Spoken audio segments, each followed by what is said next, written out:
Hello, friends. Jim Nantz and Phil Simms exclusively for CBSSports.com. We're in Philadelphia, where the Eagles have won it 15-6. 9 sacks in this game, only 1 touchdown.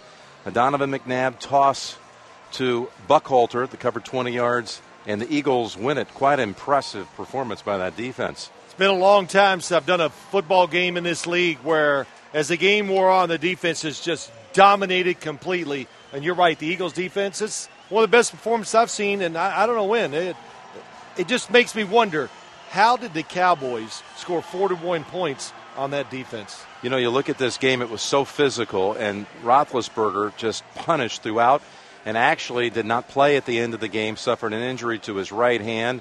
Plus, McNabb missed some playing time. He had a chest injury after being sacked in the first half. And Brian Westbrook, most importantly, missed the last 3 quarters after an ankle injury. All of these, of course, illustrations of just how physical it was. Yeah, it is. And I'll just speak for the quarterbacks. You know, you have to judge your team and manage your football team, or you've got to keep your quarterback from taking too many hits. And it's good to go and throw all the time and do all this creative stuff, but it's a long year. And especially when you've built your team, your franchise, and your hopes on your quarterback, you got to know how to manage him, keep him safe, and not get him hit so much. The Eagles are now 2-1. Pittsburgh is 2-1.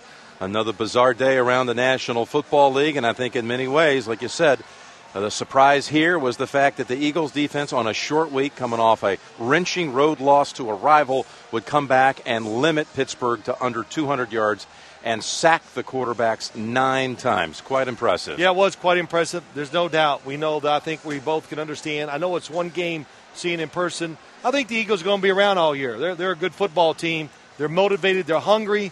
They hated what they did last year. The quarterback, of course, is extremely motivated after the way he's been treated, the way he's played maybe a little bit in the past. But it looks good for him. All right, partner. I'll see you in Oakland next week. We'll have the Chargers and the Raiders. For Phil Simms and all the crew, Jim Nantz saying so long from Philadelphia, where the Eagles are the victors, 15-6.